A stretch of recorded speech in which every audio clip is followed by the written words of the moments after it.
Muzaffarpur police और अपराधियों के बीच शुक्रवार की सुबह मुठभेड़ हो गई।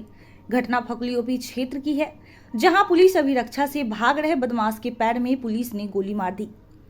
घायल अवस्था में उसे इलाज के लिए एसकेएमसीएच में भर्ती कराया गया। पूरे मामले की जानकारी शुक्रवार को एसएसपी राकेश कुमार ने प्रेस वार्ता के दौरान देते हुए बताया कि सदर थाना क्षेत्र के रामदयालु रोड स्थित कलकत्ता ज्वेलर्स में 10 अप्रैल को लूट की घटना को बदमाशों ने अंजाम दिया था।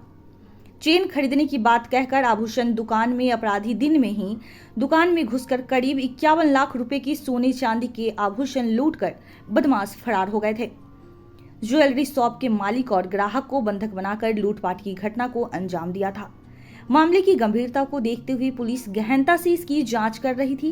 इसी क्रम में पुलिस को सूचना प्राप्त हुई कि घटना का मुख्य आरोपी वैशाली निवासी रिपू झा उर्फ अनुपम झा पुलिस से बचने के लिए बिहार से जम्मू कश्मीर भाग गया है।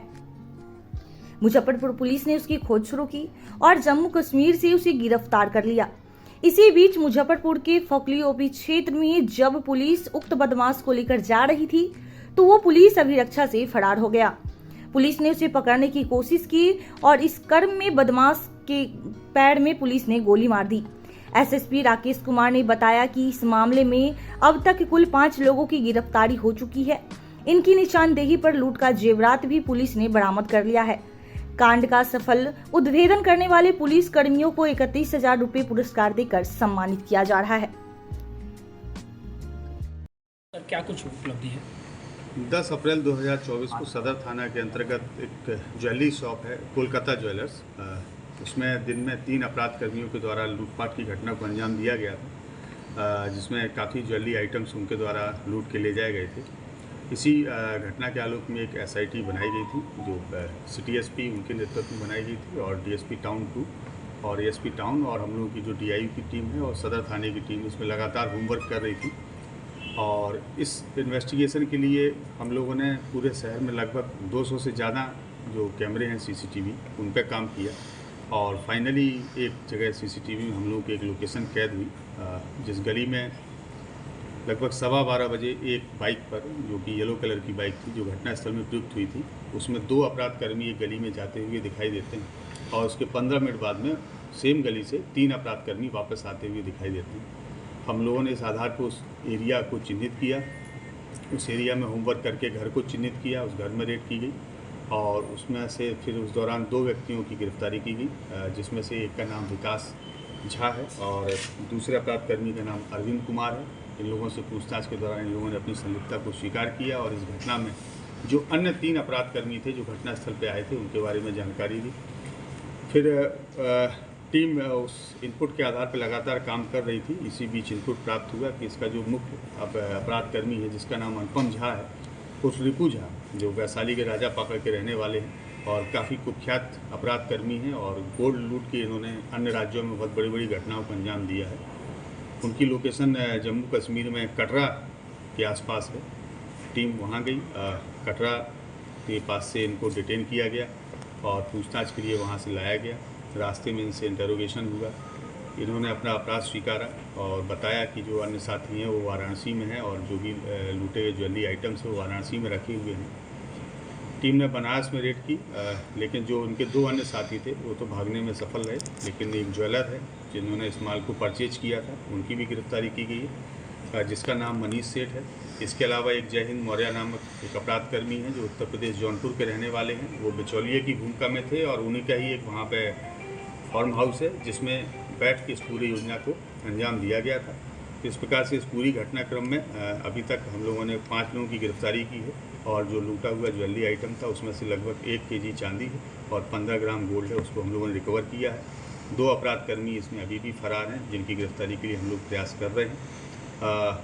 कल देर रात्रि में जब इन सारे अपराध कर्मियों को जिला लाया जा रहा था बनारस से, तो उसी क्रम में आज सुबह 4 बजे जो मुख्य अपराध कर्मी अनुपम झा, इन्होंने 4 बजे शौच के बहाने से गाड़ी से उतरे और हम लोगों के पुलिस पदाधिकारी उनके बगल में खड़े थे, उनके द्वारा पुलिस पदाधिकारी को धक्का दिया गया और धक्का दे के ज़मीन में जब वो गिर गए तो उनका पिस्टल निकाल के पुलिस के ऊपर फायरिंग करते हुए भागने की कोशिश करने लगे। लगभग 8 राउंड गोली उनके द्वारा चलाई गई, जिसमें से 2 बुलेट्स हम लोगों की जो गाड़ी है उसके ऊपर लगे पुलिस के द्वारा भी आत्मरक्षा नियंत्रित फायरिंग की गई चेतावनी देके, जिसमें से 2 गोली अपराधकर्मी अनुपम झा के पैर में लगी हैं, वो अभी इलाजरत हैं। जम्मू कश्मीर से कहीं और भागने के प्रयास नहीं था क्या? नहीं, जम्मू कश्मीर वो एक्चुअली गए थे धार्मिक प्रयोजन से, एक धार्मिक उद्देश्य से वहाँ दर्शन करने गए थे माता वैष्णो देवी के, और जब वहाँ से वो नीचे उतर रहे थे उस समय पुलिस के द्वारा इनको डिटेन किया गया है और इस टीम ने बहुत अच्छा कार्य किया है और बड़ा सराहनीय कार्य किया है और एक कुख्यात अपराधकर्मी की गिरफ्तारी भी की है। ये अपराधकर्मी अभी छत्तीसगढ़ में दुर्ग में वांटेड हैं। 2023 में इनकी गिरफ्तारी वहाँ पे एक ज्वेलरी लूटकांड हुआ था, अमलेश्वर सर्राफ थे उनकी दुकान पे, और गोलीबारी के दौरान उनकी हत्या भी इनके द्वारा कर दी गई थी, इनकी टीम के द्वारा। और जब इनकी गिरफ्तारी की गई तो ये हॉस्पिटल में एडमिट हो गए बहाना बना के, और हॉस्पिटल में इनके सहयोगी लोग आए जिनके द्वारा वहाँ फायरिंग की गई और हॉस्पिटल के कर्मियों को और वहाँ के पुलिसकर्मी जो ड्यूटी पे थे उनको बंधक बना के एक कमरे में बंद कर दिया गया और इनको लेकर भागने में वो लोग सफल हो गए। तो जो दुर्ग की टीम है वो भी शीघ्र यहाँ पहुँच रही है और जो केस में वांटेड है उसमें वो लोग इनको रिमांड पर लेंगे। लगातार अपराधियों को पैर में गोली मारी जा रही है।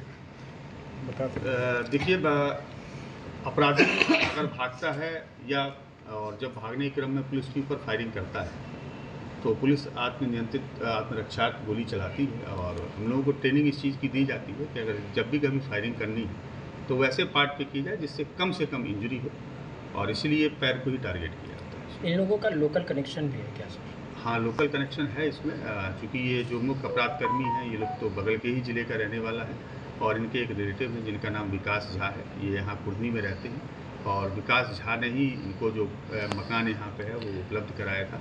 इसमें एक अरविंद नामक व्यक्ति भी है जिसका पहले गिरफ्तारी की गई है। विकास और अरविंद दोनों इसी ज़िले में रहते हैं और उन्होंने ही इसमें लाइनर की भूमिका निभाई। और कहीं भी इन लोग के ऊपर मामले दर्ज हैं क्या? हाँ, इनका एक काफ़ी लंबा आपराधिक इतिहास है जो मैं आप लोगों के साथ शेयर कर रहा हूँ। इनके एक केस जो सदर थाने में लूटपाट हुई थी वो है, और इसके अलावा बाकी केस जो है वो छत्तीसगढ़ में रायपुर ज़िले में है और दुर्ग ज़िले में है। रायपुर में भी एक बार जब इनको एक केस के लिए पेशी के लिए ले जाया जा रहा था कोर्ट में तो वहाँ भी ये न्यायालय से भागने में सफल हुए थे और टीम ने काफ़ी अच्छा कार्य किया है, इसलिए टीम को आप लोगों के समक्ष 61,000 रुपये से मैं पुरस्कृत भी कर रहा हूँ। उसमें चूँकि 2 अपराधकर्मी जो पीओ पे आए थे, घटनास्थल पे आए थे, उनकी गिरफ्तारी नहीं हो पाई है। घटनास्थल पे कुल 3 अपराधकर्मी थे और जिसमें से एक की गिरफ्तारी हम लोग कर पाए हैं, 2 भागने में सफल रहे हैं बनारस से, हम लोग उनको चेस कर रहे हैं। तो जब उनकी गिरफ्तारी हो जाएगी उसके उपरांत ही जो पूरा रिकवरी है वो संभव होगा। Thank you.